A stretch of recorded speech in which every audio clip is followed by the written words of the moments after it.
Jai Shri Krishna Chaitanya Prabhu Nityananda Shri Advaita Gadadhar Shivasati Gaur Bhakta-vrinda Ki Jai.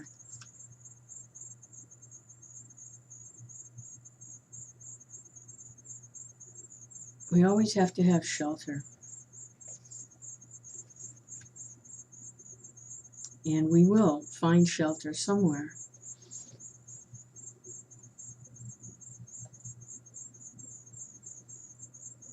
That's the relationship with the spiritual master, is they provide the shelter, the connection with the source, God, Supreme Being.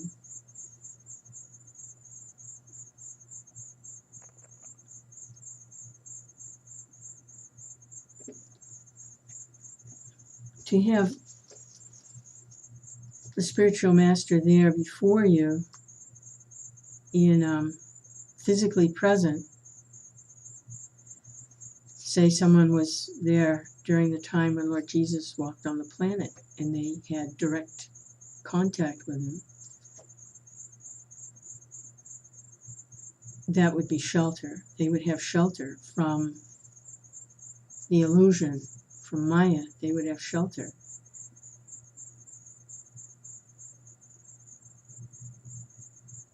They would gain passage back home, back to Godhead, because of the association with the pure representative. That's what they're there for, is to draw people back home, back to Godhead, by their personal presence. And then when they leave,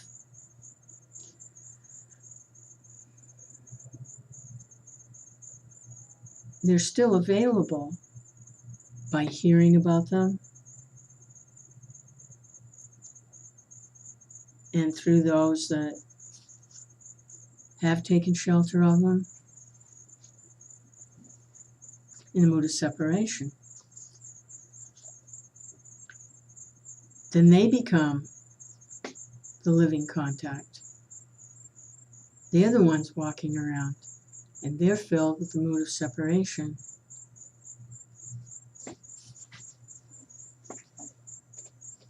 And it has the same effect, the same potency, as when the pure representative originally appeared and made that particular mood of love of God available. And then it carries on like that.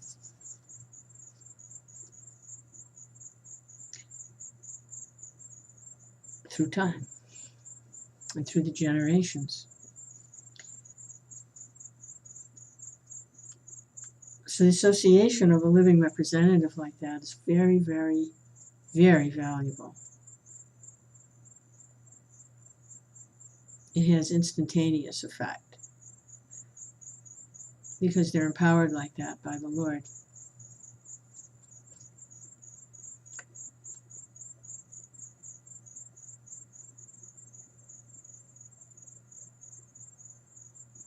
But then there's the scriptures. And the scriptures are the accounts and the histories and the ecstasies and the descriptions of the pastimes of when the incarnations of God were present and his associates, and they were here. So the Lord is available like that too. So we have the person Bhagavat and we have the Bhagavat itself, the book Bhagavat.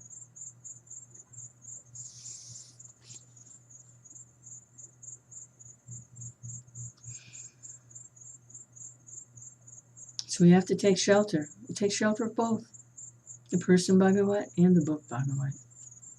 So this Bhagavatam is the book Bhagavat. So we're reading, we're taking shelter, hearing submissively,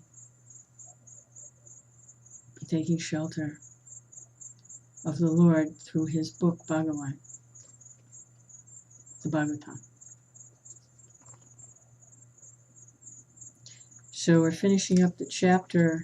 It's chapter 4, text 28. The Purāṇa becomes a woman in his next life. Om Namo Bhagavate Vāsadevaya. Om Namo Bhagavate Vāsadevaya. Om Namo Bhagavate Vāsadevaya. It's the continuation of the allegory that is being narrated for the benefit of King Prachinabarhisat, so that he can see in a story, an illustration, something that illustrates his predicament. And Purāṇa is actually, the story of King Purāṇa is actually the story of every person. It's an allegory. So in the previous chapter, we followed King Purāṇa's activities and how he was materially attached.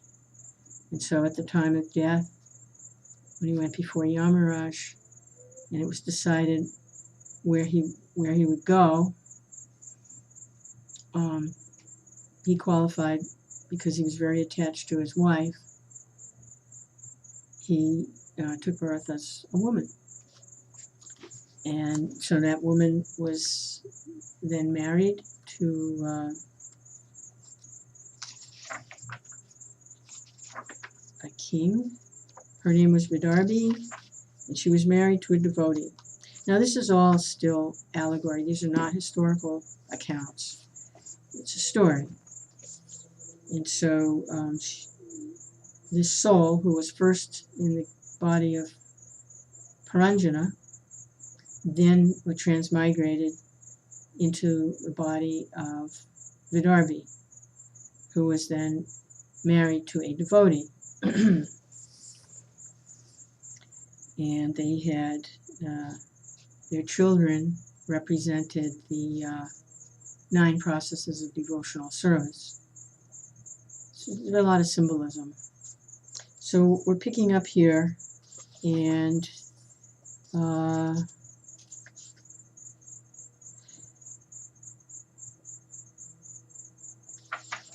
King, a lot of kings and queens and princes. Hey, okay, Malayadvaja was her husband, devotee, and he passed away. He performed austerities, and he gained Vaikuntha. He gained the abode of Lord Vishnu. And now she's alone in the forest, and she's building the funeral pyre, which she is preparing to burn his body, which is the procedure, cremation, and then she herself will enter that fire so that she can go gain the benefit of her husband's spiritual achievements by following him. So, text 52. Let's see. Let's go back a couple verses so we can follow the storyline. She then prepared a blazing fire with firewood and placed the dead body of her husband upon it. When this was finished, she lamented severely and prepared herself to perish in the fire with her husband.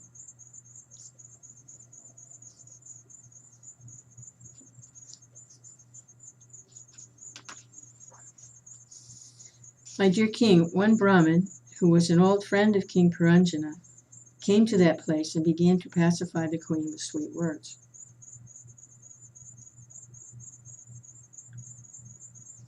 The appearance of an old friend in the form of a Brahmin is very significant.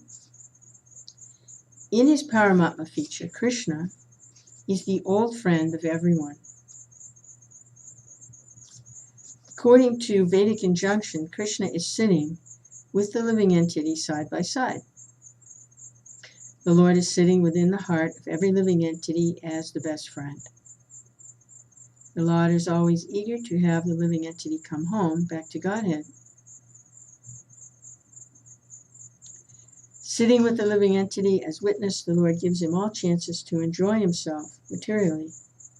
But whenever there is an opportunity, the Lord gives good counsel and advises the living entity to abandon trying to become happy through material adjustment and instead turn his face toward the Supreme Personality of Godhead, surrender unto him.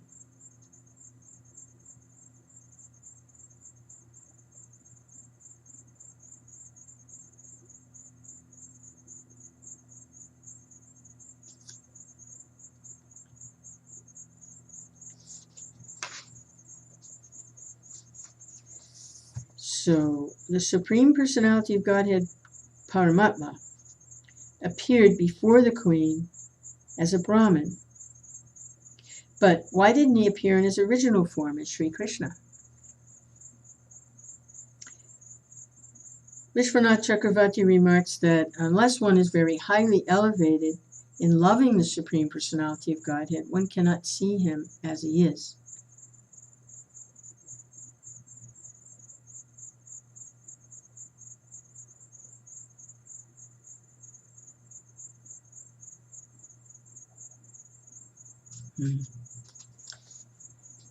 To those who are constantly devoted and worship me with love, I give the understanding by which they can come to me.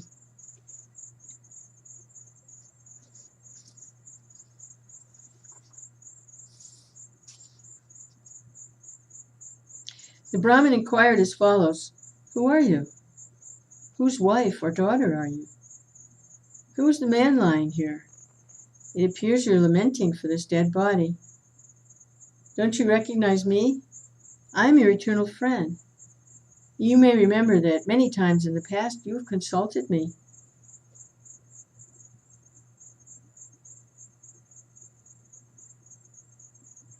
When a person's relative dies, renunciation is automatically visible. Consultation with the Supersoul seated within everyone's heart is possible only when one is completely free from the contamination of material attachment.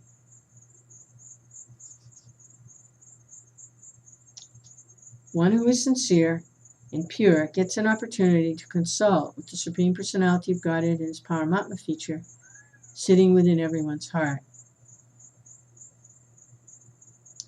He comes before one externally as the instructor and initiator spiritual master.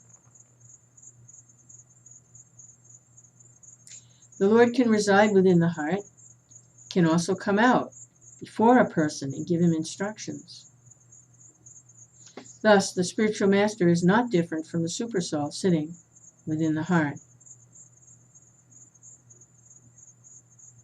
An uncontaminated soul or living entity can get a chance to meet the Paramatma face to face, just as one gets a chance to consult with the Paramatma within his heart.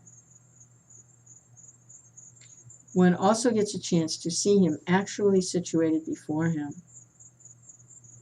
Then one can take instructions from the Supersoul directly. This is the duty of the pure devotee, to see the bona fide spiritual master and consult with the Supersoul within the heart.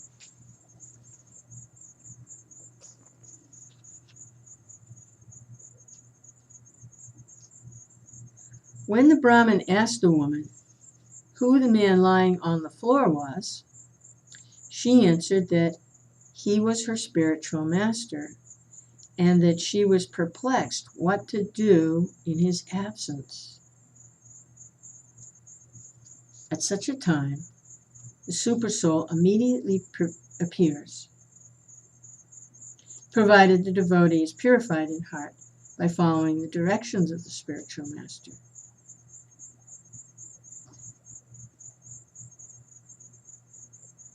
A sincere devotee who follows the instructions of the spiritual master certainly gets direct instructions from his heart, from the Supersoul. Thus, a sincere devotee is always helped directly and indirectly by the spiritual master and the Supersoul.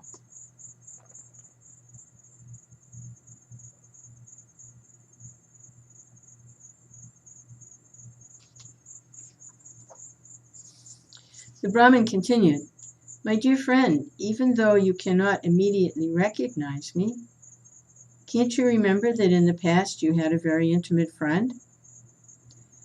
Unfortunately, you gave up my company and accepted a position as enjoyer of this material world.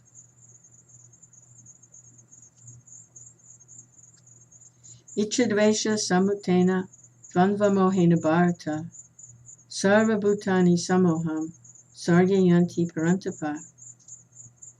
O skin of Bharat Arjuna, the conqueror of the foe, all living entities are born into delusion, overcome by the dualities of desire and hate.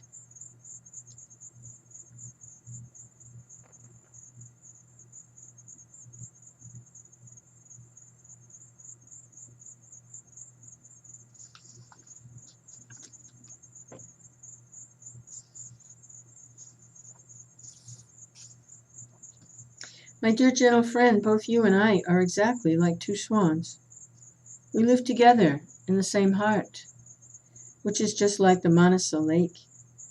Although we have been living together for many thousands of years, we're still far away from our original home. My dear friend, you are now my very same friend. Since you left me, you have become more and more materialistic. And not seeing me, you have been traveling in different forms throughout this material world, which was created by some woman.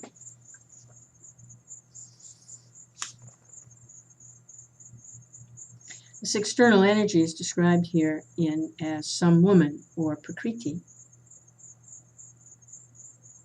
Material world created by this external energy becomes the so-called home of the conditioned soul. Within this material world, the conditioned soul accepts different apartments, different bodily forms, and then travels about.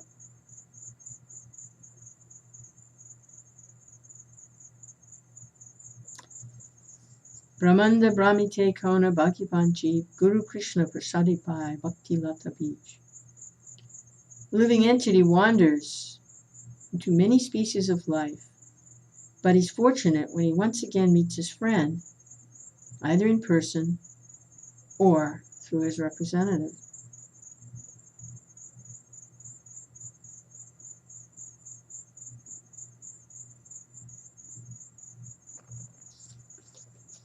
In that city, the material body, there are 5 gardens, 9 gates, 1 protector, 3 apartments, 6 families, 5 stores, 5 material elements, and 1 woman who is the Lord of the house.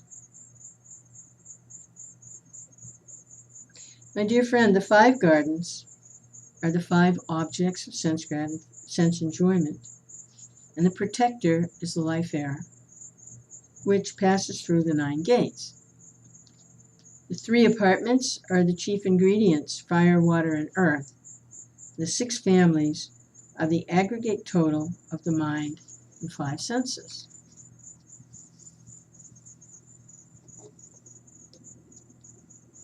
The 5 stores are the 5 working sensory organs. They transact their business through the combined forces of the 5 elements, which are eternal. Behind all this activity is the soul. The soul is a person and an enjoyer in reality. However, because he is now hidden within the city of the body, he's devoid of knowledge.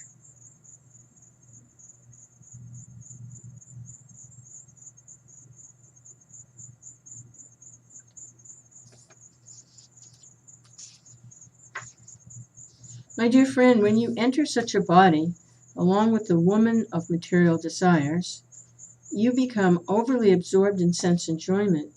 Because of this, you've forgotten your spiritual life. Due to your material conceptions, you are placed in various miserable conditions.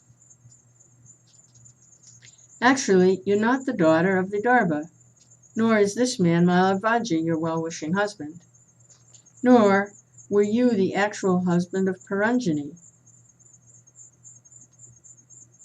You were simply captivated in this body of 9 gates.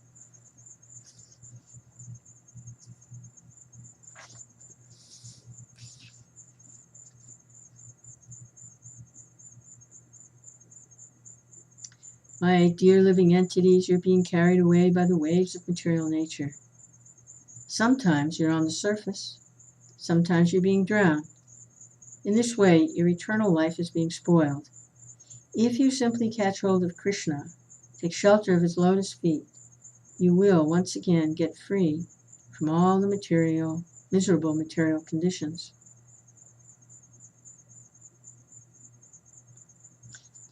Sometimes you think yourself a man, sometimes a chaste woman, sometimes a neutral eunuch. This is all because of the body, which is created by the illusory energy. This illusory energy is my potency, and actually both of us, you and I, are pure spiritual identities. Now, try to understand this. I'm trying to explain our factual position. The factual position of both the Supreme Personality of Godhead and the living entity is qualitatively one.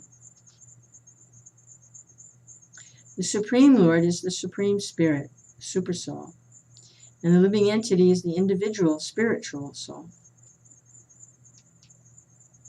Even though both of them are original spiritual identities, the living entity forgets his identity when he comes into contact with material nature, becomes conditioned.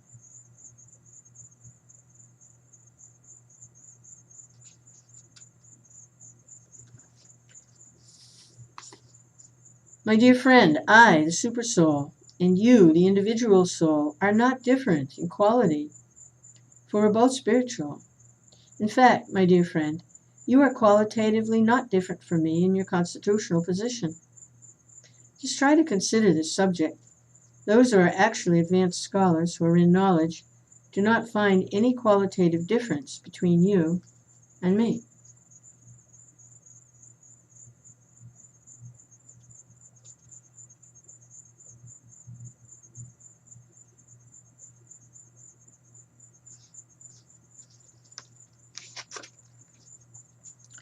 As a person sees the reflection of his body in a mirror to be one with himself and not different, whereas others actually see two bodies, so in our material condition in which the living being is affected and yet not affected, there is a difference between God and the living entity. Mayavadi philosophers cannot see the difference between the Supreme Lord and the living entity.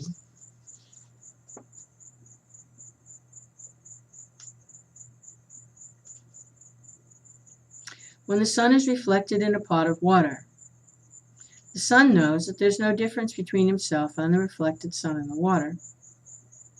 Those in ignorance, however, perceive that there are many small suns reflected in each and every pot.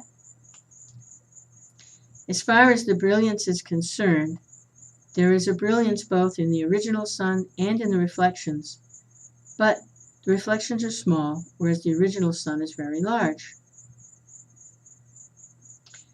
Vaishnava philosophers conclude that the living entity is simply a small sample of the original Supreme Personality of Godhead.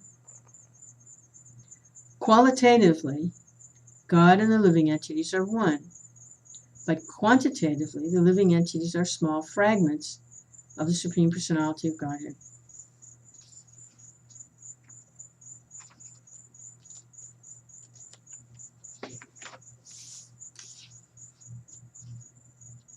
In this way, both swans live together in the heart. When the one swan is instructed by the other, he is situated in his constitutional position. This means that he regains his original Krishna consciousness, which was lost because of his material attraction.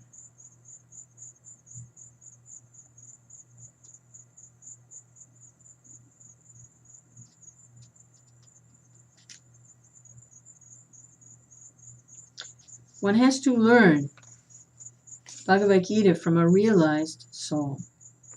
Tadviti paripatena paripasnena sevaya upadekshanti te jnanam jnaninas tadvadarshinaha.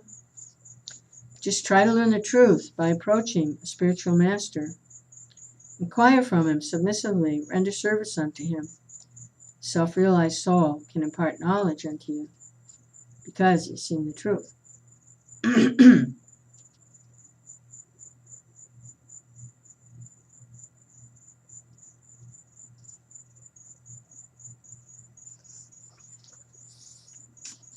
My dear King Prachinabharhi, the Supreme Personality of Godhead, the cause of all causes, is celebrated to be known indirectly.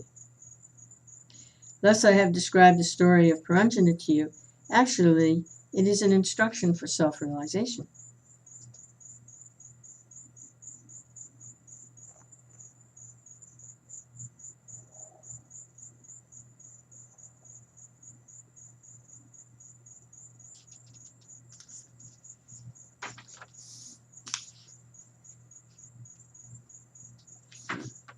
It's a long list here. It's a glossary of words in the chapter.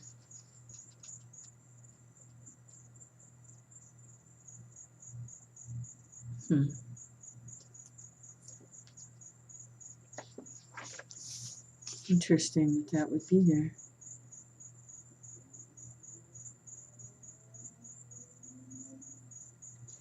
Here's a word from the Madhirakshana.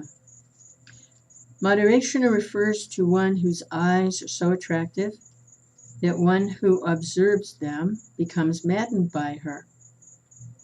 In other words, Madhirakshana means a very beautiful young girl. According to Jiva Goswami, Madhirakshana means the personified deity of bhakti. If one is attracted by the bhakti cult, he becomes engaged in the service of the Lord and the spiritual master, and thus his life becomes successful. Vaidarbhi, the woman, became a follower of her husband. As she left her comfortable home for the service of her husband, a serious student of spiritual understanding must give up everything for the service of the spiritual master. As stated by Vishwanath Chakravarti Thakur, Yasya prasadat Bhagavat prasad. If one wants actual success in life, he must strictly follow the instructions of the spiritual master. By following such instructions, one is sure to make rapid progress in spiritual life. This statement by Vishwanath Chakravarti is in pursuance of the following injunction from the Svetasvatara Upanishad. Yasya devi para bhaktir yata deve tata giro tasyaite katitayata prakashante manatmana. Only these great souls who have implicit faith in both the Lord and the spiritual master are all the imports of Vedic knowledge automatically revealed. In the Chandogya Upanishad it is said, Acharyavan Purusho Veda, one who approaches bona fide spiritual master, can understand everything about spiritual realization.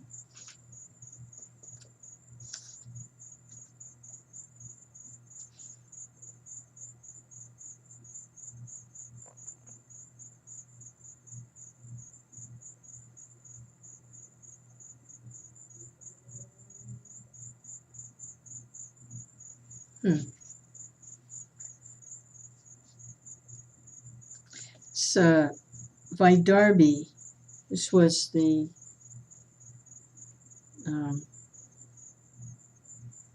birth of Puranjana as a woman, taking birth as Vaidarbhi in the allegory. This is in the glossary to understand more about Vaidarbhi.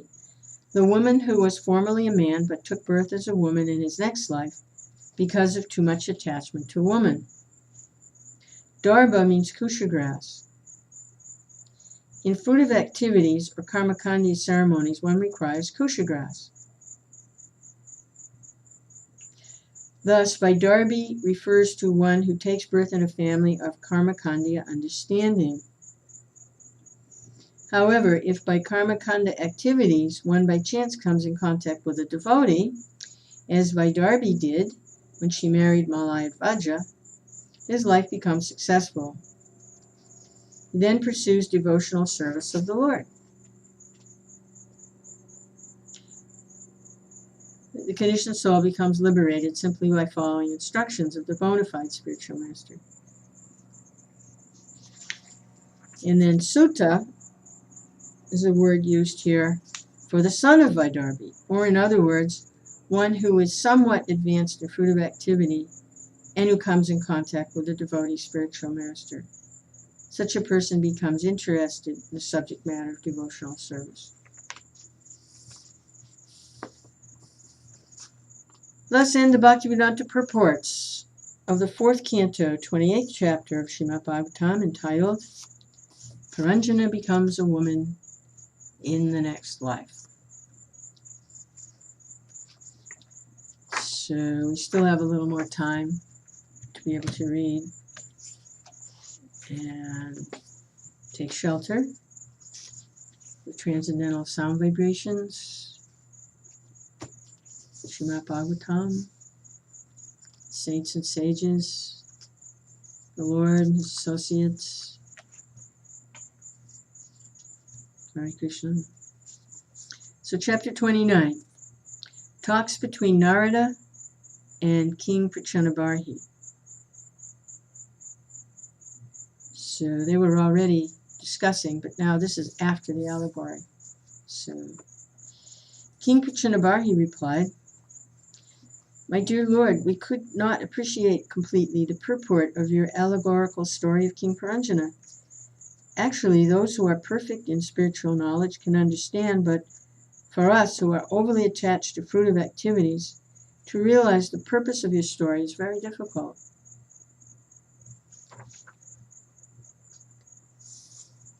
Deluded by the 3 modes, goodness, passion, and ignorance, the whole world does not know me, who am above the modes and inexhaustible."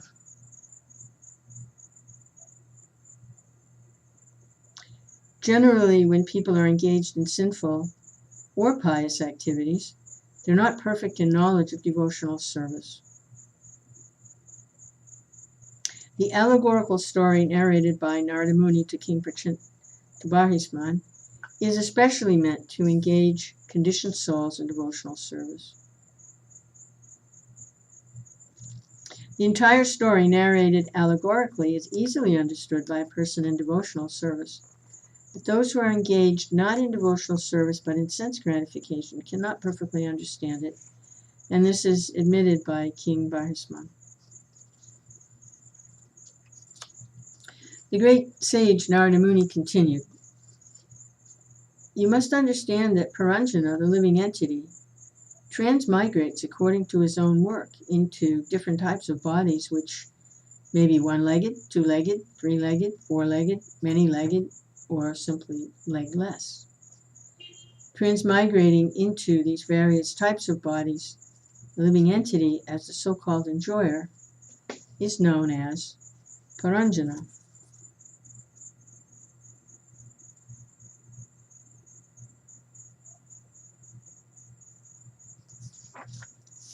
The person I have described as unknown is the Supreme Personality of Godhead, the Master and eternal friend of the living entity.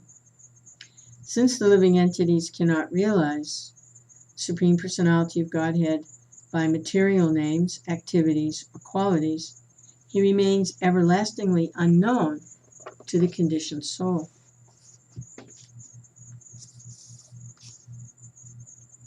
It is a fact that the Supreme Personality of Godhead cannot be perceived by material senses as far as his form, name, quality, pastimes, or paraphernalia are concerned.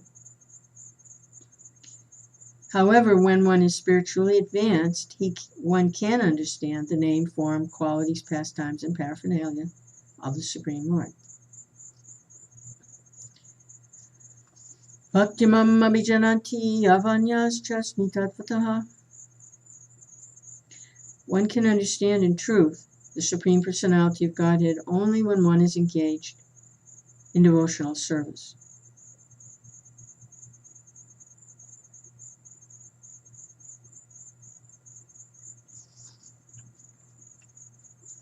Atakshi Krishna namadi nabhavet grayam indriyai sevanmukhi jivado swayameva sparatyada. No one can understand Krishna as he is by utilizing the blunt material senses. However, the Lord reveals himself to his devotees, being pleased with them because of their transcendental, loving service rendered unto him.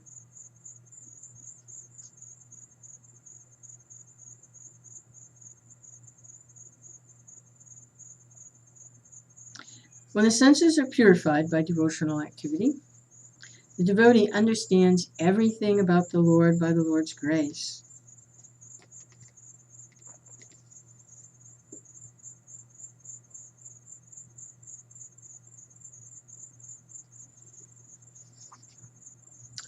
When the living entity wants to enjoy the modes of material nature in their totality, he prefers out of many bodily forms to accept that body which has 9 gates, 2 hands, and 2 legs. Thus, he prefers to become a human being or a demigod.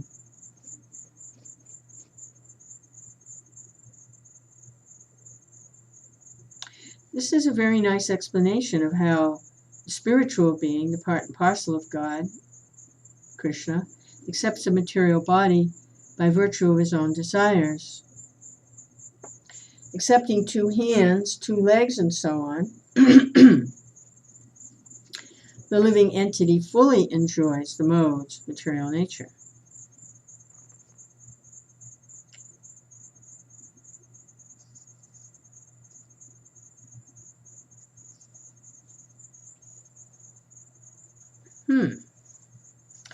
Originally, the living entity is a spiritual being, but when he actually desires to enjoy this material world, he comes down. From this verse, we can understand that the living entity first accepts a body that is human form, but gradually, due to his degraded activities, he falls into lower forms of life, animal, plant, and aquatic forms. By the gradual process of evolution, the living entity again attains the body of a human being and is given another chance to get out of the process of transmigration. If he again misses his chance in the human form to understand his position, he's again placed in the cycle of birth and death in various types of bodies.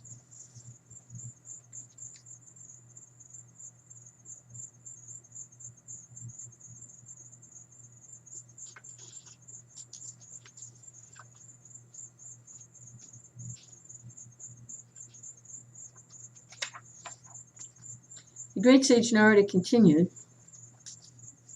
the word pramada mentioned in this regard refers to material intelligence or ignorance. It is to be understood as such. When one takes shelter of this kind of intelligence, he identifies himself with the material body. Influenced by the material consciousness of I and mine, he begins to enjoy and suffer through his senses. Thus the living entity is entrapped.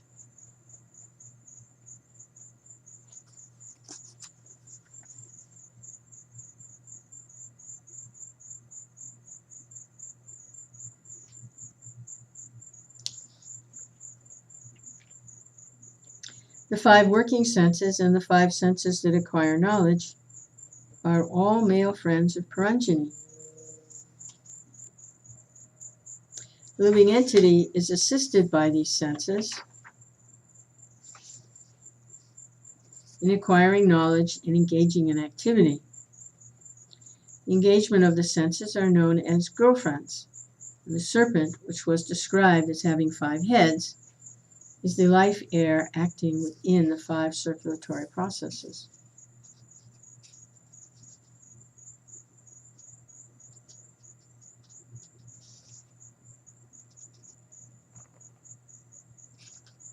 The 11th attendant, who is the commander of the others, is known as the mind. He is the leader of the senses, both in the acquisition of knowledge and in the performance of work. The Panchala kingdom is that atmosphere in which the 5 sense objects are enjoyed. Within that Panchala kingdom is the city of the body, which has 9 gates.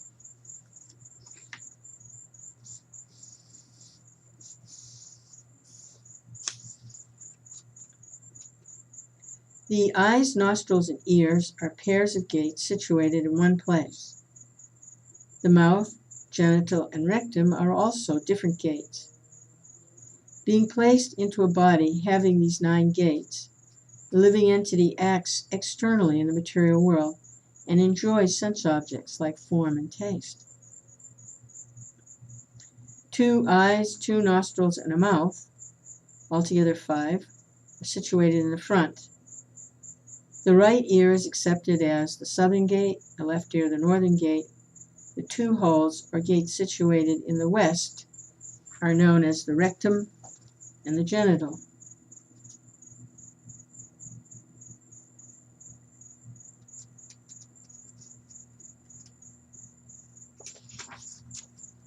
The 2 gates named Kadyota and Arimukhi, which have been spoken of, are the 2 eyes side by side in one place. The town named Vibrajita should be understood as form. In this way, the 2 eyes are always engaged in seeing different kinds of forms. The 2 doors, named Nalini and Nalini, should be known as the 2 nostrils, and the city named Saurabha represents aroma. The companion spoken of as Avadut is the sense of smell. The door called Mukhya is the mouth, and Vipana is the faculty of speech. Rasagya is the sense of taste.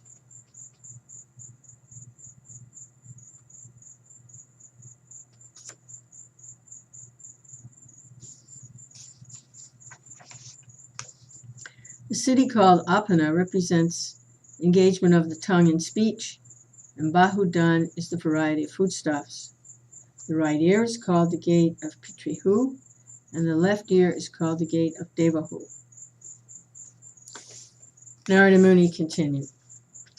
The city spoken of as Dakshina Panchala represents the scriptures meant for directing pravriti, the process of sense enjoyment in fruitive activities. The other city, named Uttara Panchala, represents the scriptures meant for decreasing fruitive activities and increasing knowledge. The living entity receives different kinds of knowledge by means of 2 ears, and some living entities are promoted to Pitriloka and some to Devaloka. All this is made possible by the 2 ears.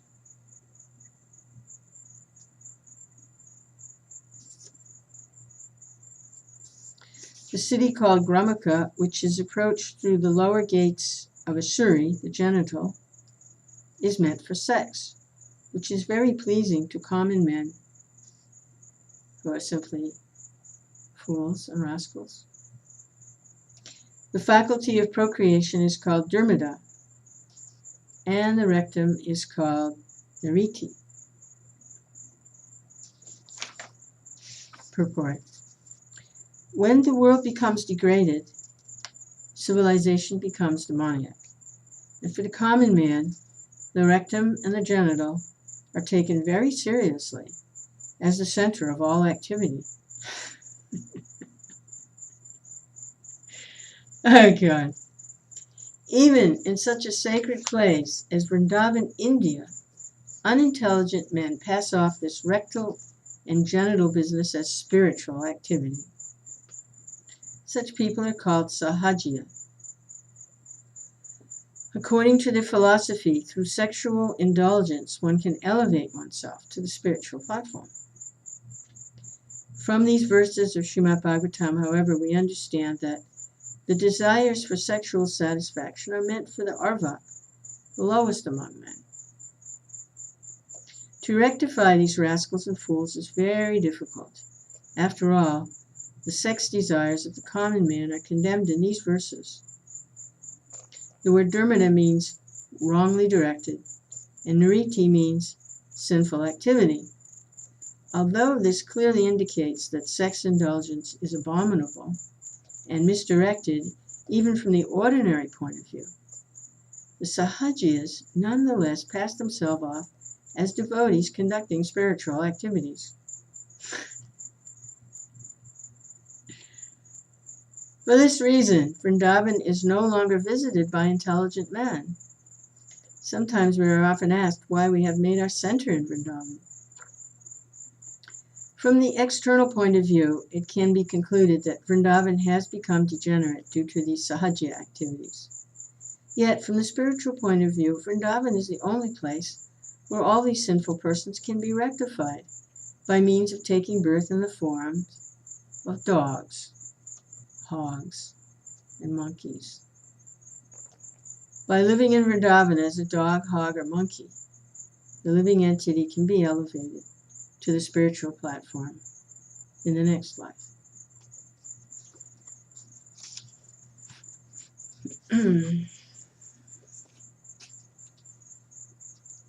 When it is said that Purāṇa goes to Vaishasa, it means he goes to hell. He is accompanied by Lubdhika, which is the working sense in the rectum. Formerly, I have also spoken of two blind associates. These associates should be understood to be the hands and legs. Being helped by the hands and legs, the living entity performs all kinds of work and moves hither and thither. The word Antapura refers to the heart. The word Visuchina means going everywhere, including indicates the mind. Within the mind, the living entity enjoys the effects of the modes of material nature. These effects sometimes cause illusion, sometimes satisfaction, sometimes jubilation.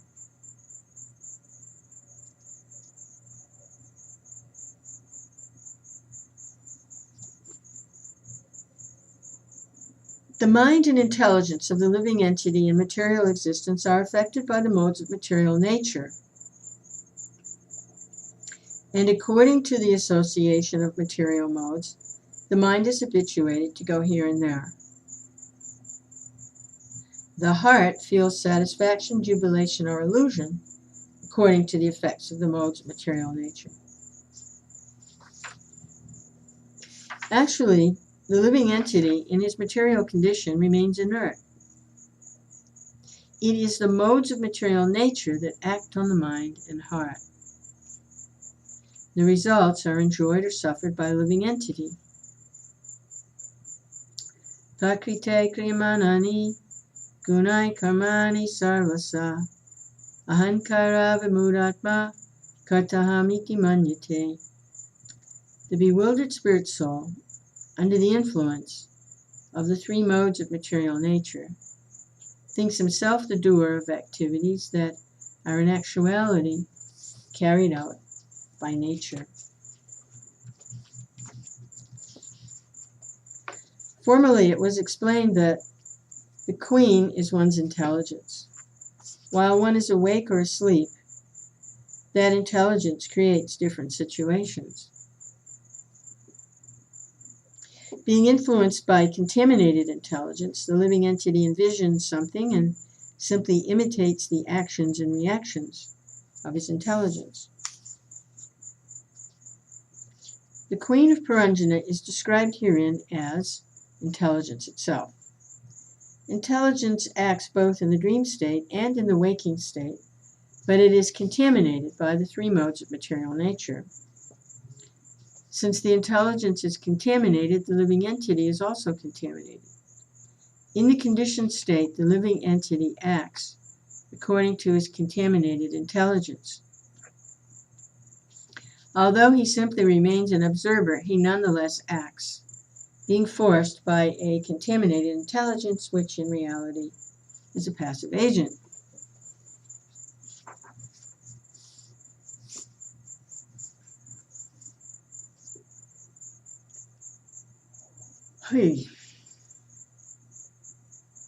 Narada Muni continued, what I referred to as the chariot was in actuality the body. The senses are the horses that pull that chariot. As time passes, year after year, These horses run without obstruction, but in fact they make no progress. Pious and impious activities are the two wheels of the chariot. The three modes of material nature are the chariot's flags. The 5 types of air constitute the living entity's bondage, and the mind is considered to be the rope. Intelligence is the chariot driver.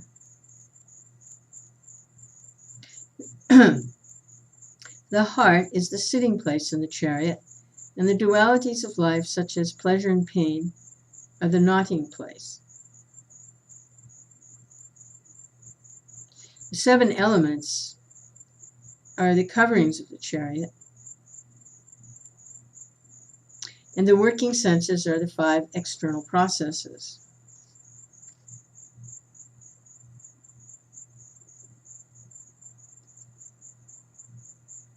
The 11 senses are the soldiers. Being engrossed in sense enjoyment, the living entity seated on the chariot hankers after fulfillment of his false desires and runs after sense enjoyment, life after life.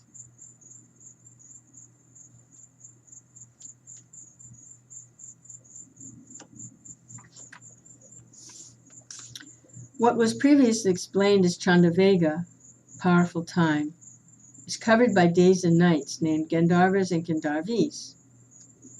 The body's lifespan is gradually reduced by the passage of days and nights, which number 360. What was described as Kalakanya should be understood as old age.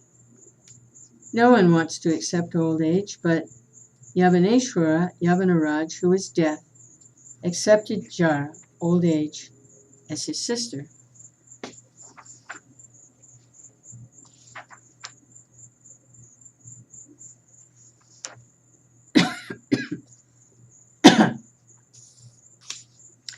The followers of Yavaneshwara, Yamaraj, are called the soldiers of death. They are known as the various types of disturbances that pertain to the body and mind.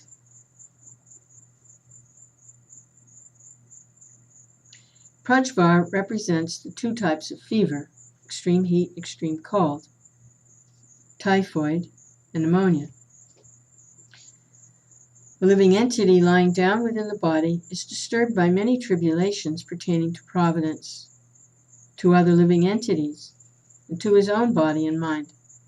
Despite all kinds of tribulations, the living entity, subjected to the necessities of the body, mind, and senses, and suffering from various types of disease, is carried away by many plans due to his lust to enjoy the world. Although transcendental to this material existence, the living entity, out of ignorance, accepts all these material miseries under the pretext of false ego, I and mine.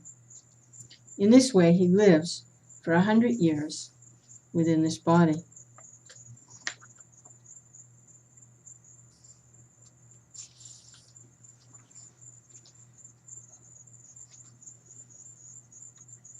The living entity by nature has minute independence to choose his own good or bad fortune. But when he forgets his Supreme Master, the Supreme Personality of Godhead, he gives himself up unto the modes of material nature. Being influenced by the modes of material nature, he identifies himself with the body. For the interest of the body, becomes attached to various activities. Sometimes he is under the influence of the mode of ignorance, sometimes the mode of passion, sometimes the mode of goodness.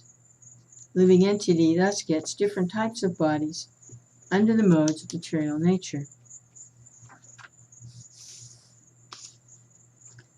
Those who are situated in the mode of goodness act piously according to Vedic injunctions.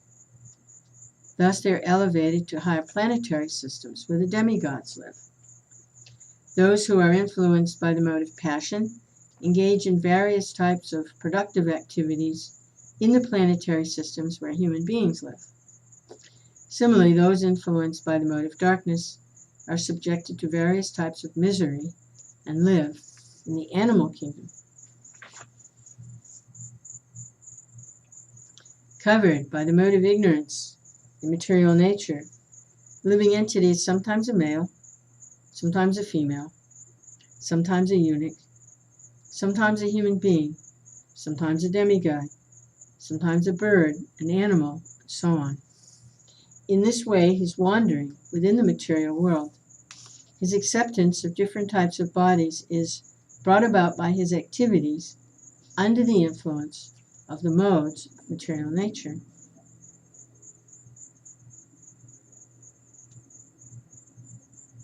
Actually, the living entity is part and parcel of the Lord. Therefore, he's spiritual in quality. The living entity is never material, and his material conception is simply a mistake due to his forgetfulness. He's as brilliant as the Supreme Personality of Godhead. Both the sun and the sunshine are very brilliant. The Lord is like the full shining sun, and the living entity are like the small particles of sun, which constitute the all-pervasive sunshine. When these small particles are covered by the cloud of Maya, they lose their shining capacity. When the cloud of Maya is gone, the particles again become brilliant and shining.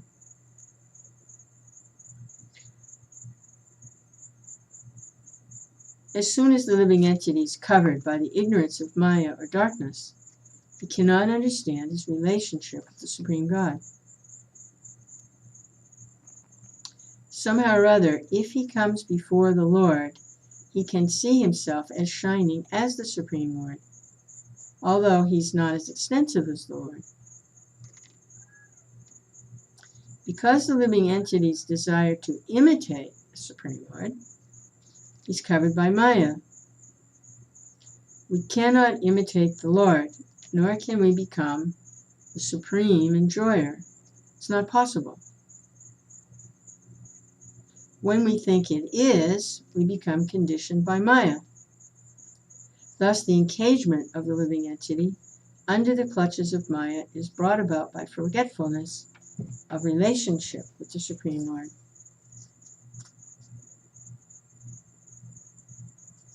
Under the influence of Maya, the living entity becomes exactly like a person haunted by a ghost. Such a person speaks all kinds of nonsense. When the living entity is covered by the influence of Maya, he becomes a so-called scientist, philosopher, politician, or socialist, and at every moment presents different plans for the benefit of human society. All these plans are ultimately failures because they're illusory. In this way, the living entity forgets his position as an eternal servant of the Lord. He instead becomes a servant of Maya. In any case, he remains a servant. It is his misfortune that by forgetting his real contact with the Supreme Lord, he becomes a servant of Maya. As a servant of Maya, he sometimes becomes a king, sometimes an ordinary citizen, sometimes a Brahmin, a Sudra, so on. Sometimes he's a happy man, sometimes a prosperous man, sometimes a small insect. Sometimes he is in heaven, sometimes he's in hell. Sometimes he's a demigod, sometimes he's a demon. Sometimes he's a servant, sometimes he's a master. In this way, the living entity wanders all over the universe. Only when he comes in contact with the bona fide spiritual master can he understand his real constitutional position. He then becomes disgusted with material life. At that time, in full Krishna consciousness, he regrets his past experiences in material existence. This regret is very beneficial because it purifies the living entity of material conditional life. He then prays to the Lord to engage in his service, and at that time, Krishna grants liberation from the clutches of Maya.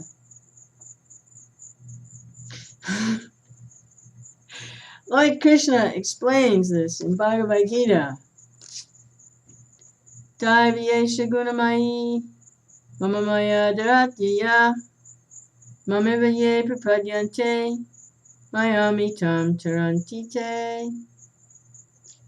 This divine energy of mind, consisting of the three modes of material nature, is difficult to overcome, but those who have surrendered unto me can easily cross beyond it.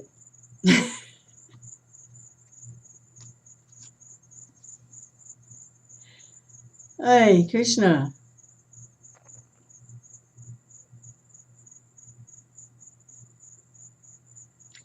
In the Krishna conscious state, the living entity engages in devotional service under the direction of the spiritual master. In this way, he gets out of the clutches of Maya and takes shelter under the lotus feet of Lord Krishna.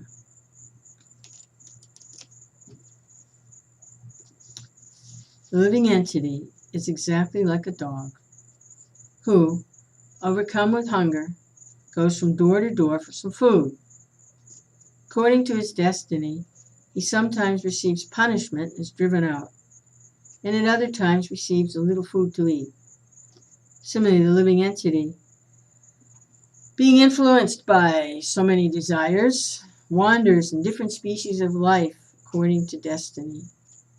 Sometimes he is high, sometimes he is low.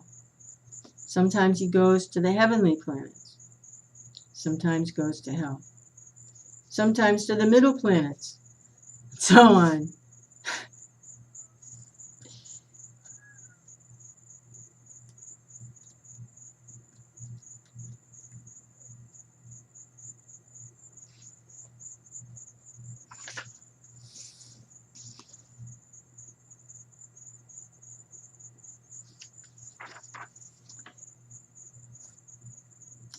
In the material world, a dog is sometimes elevated and sometimes on the street.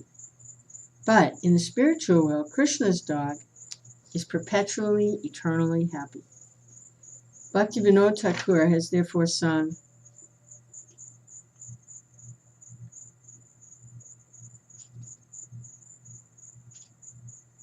and it's the Bengali. In this way, Bhaktivinoda Thakur offers to become a Vaishnava's dog. A dog always keeps himself at his master's door, does not allow any person unfavorable to the master to enter. Similarly, one should engage in the service of a Vaishnava, try to please him in every respect. Unless one does so, he does not make spiritual advancement. Apart from spiritual advancement in the material world, if one does not develop his qualities in goodness, he cannot be promoted to the higher planetary systems.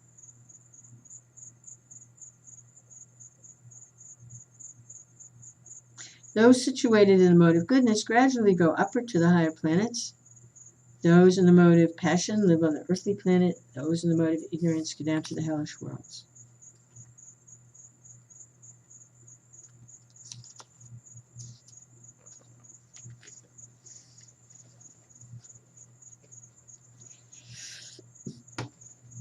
Hare Krishna, Hare Krishna, Krishna Krishna, Hare Hare, Hare Ram,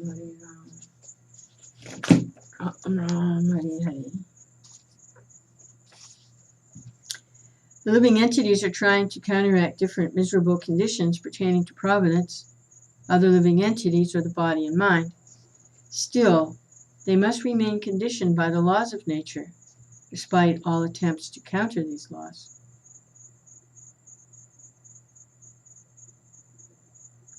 Just as a dog wanders here and there for a piece of bread or punishment, the living entity perpetually wanders about, trying to be happy and planning in so many ways to counteract material misery. This is called the struggle for existence.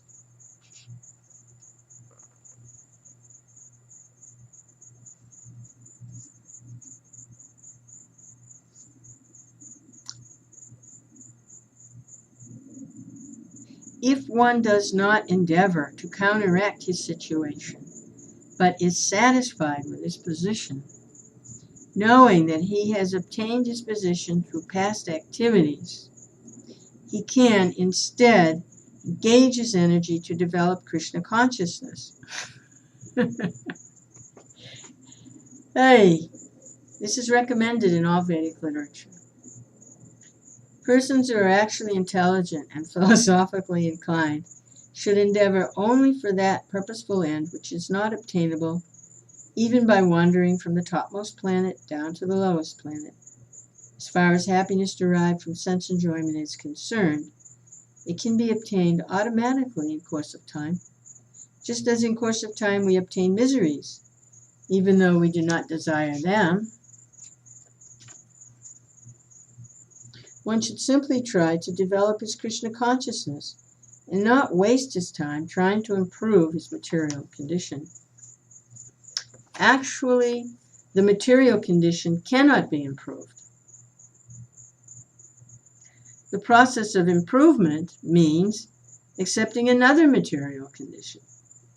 However, if we endeavor to improve our Krishna consciousness, the distresses of material life will disappear without extraneous effort.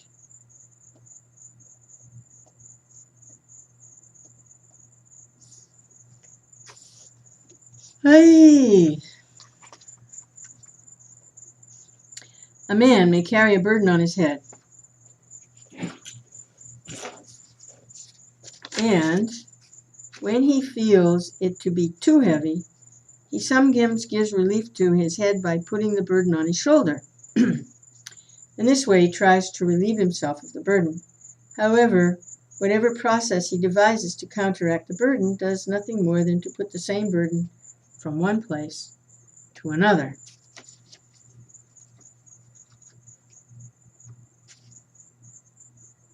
That's like that nice story about the dog.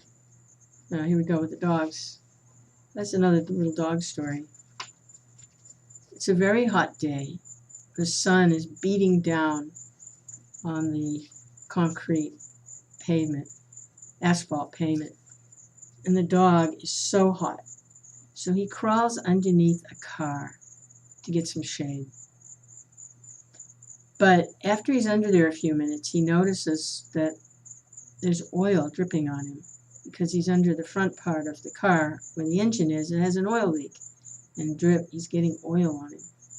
So he uses his intelligence, his dog intelligence, and figures out that if he scoots down into the back part of the car where there's no oil dripping, he'll solve the problem. But he really hasn't solved any problem because he's still a dog and he's still under a car on a very hot day. So by trying to improve the material suffering with a material solution, it's really no solution at all, because the problem is involvement in material activity. So to try to solve material distress with a material solution, it's just a temporary patchwork. It really doesn't get to the root of the problem. Just like the dog solved the problem, so there's no more oil dripping on him, and now he's in the back of the car. But what has he solved? He's still a dog under a car.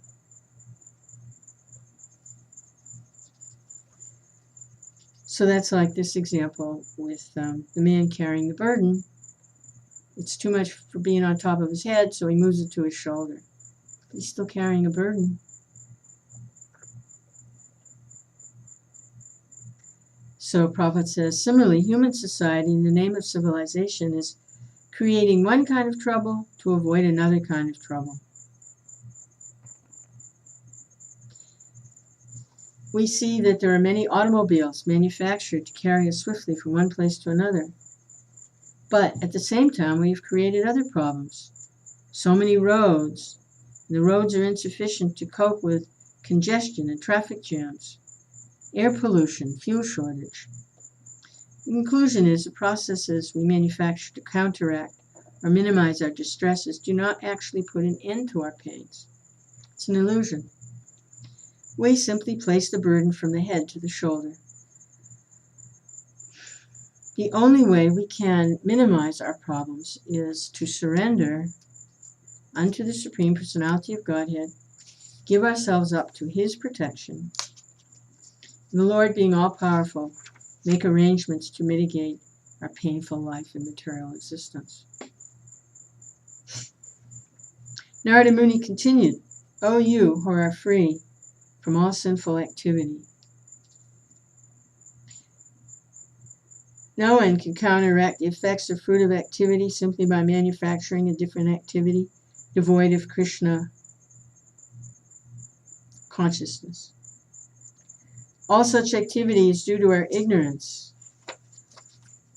When we have a troublesome dream, we cannot relieve it with a troublesome hallucination. One can counteract a dream only by awakening. Similarly, our material existence is due to our ignorance and illusion. Unless we awaken to Krishna consciousness, we cannot be relieved of such dreams. For the ultimate solution to all problems, we must awaken to Krishna consciousness.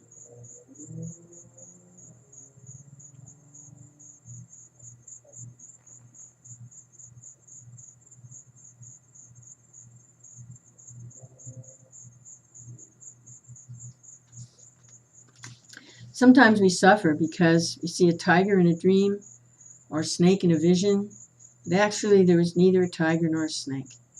Thus, we create some situation in a subtle form and suffer the consequences. These sufferings cannot be mitigated unless we are awakened from our dream.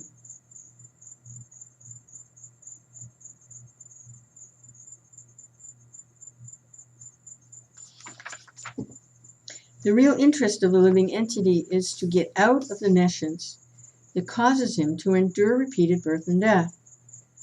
The only remedy is to surrender unto the Supreme Personality of Godhead through His representative. Unless one renders devotional service unto the Supreme Personality of Godhead, Vyāsadeva, one cannot possibly become completely detached from this material world, nor can he possibly manifest real knowledge.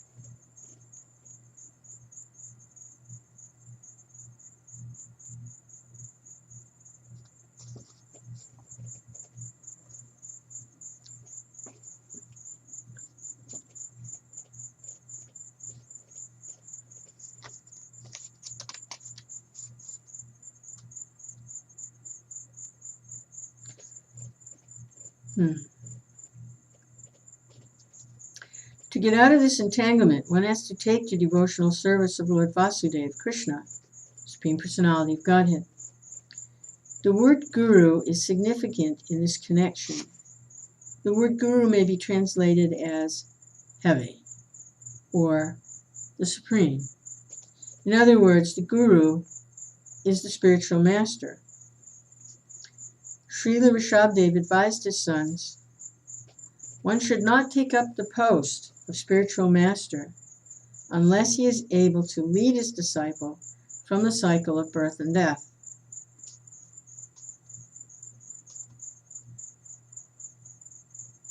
Bhakti refers to those activities performed in the service of Lord Vyāsadeva.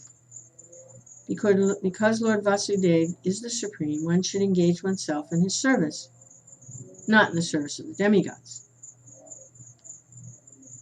Devotional service begins from the neophyte stage, the stage of observing the rules and regulations, and extends to the point of spontaneous loving service to the Lord. The purpose of all stages is to satisfy Lord Vyāsadeva. When one is perfectly advanced in the devotional service of Vyāsadeva, one becomes completely detached from the service of the body, that is, his designated position in material existence.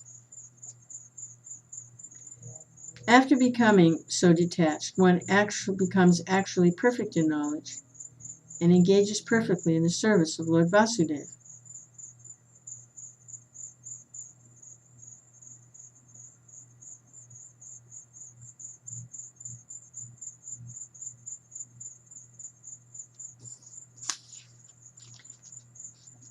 O best of kings, one who is faithful, who is always hearing the glories of the Supreme Personality of Godhead, who is always engaged in the culture of Krishna consciousness and in hearing of the Lord's activities, very soon becomes eligible to see Supreme Personality of Godhead face to face.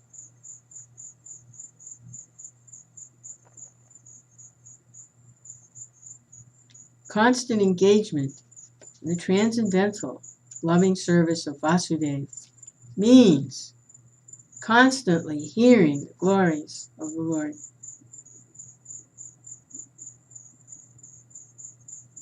The principles of Bhakti Yoga, Shravanam, Kirtanam, Vishnu Smaranam, Padasevanam, Archanam, Vandanam, Dasyam, Sakyam, Atma, Nivedanam, are the only means by which perfection can be attained. Simply by hearing of the glories of the Lord, one is elevated to the transcendental position.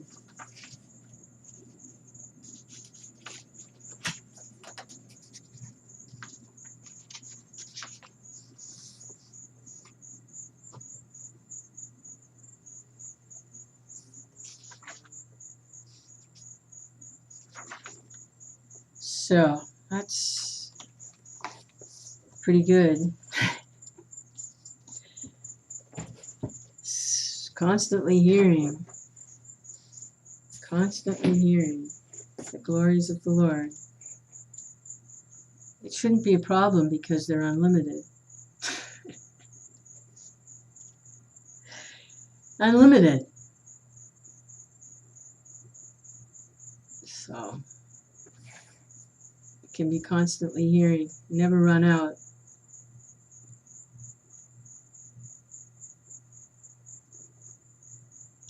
Jaya, glories to Srila Prabhupada, glories to all my spiritual masters.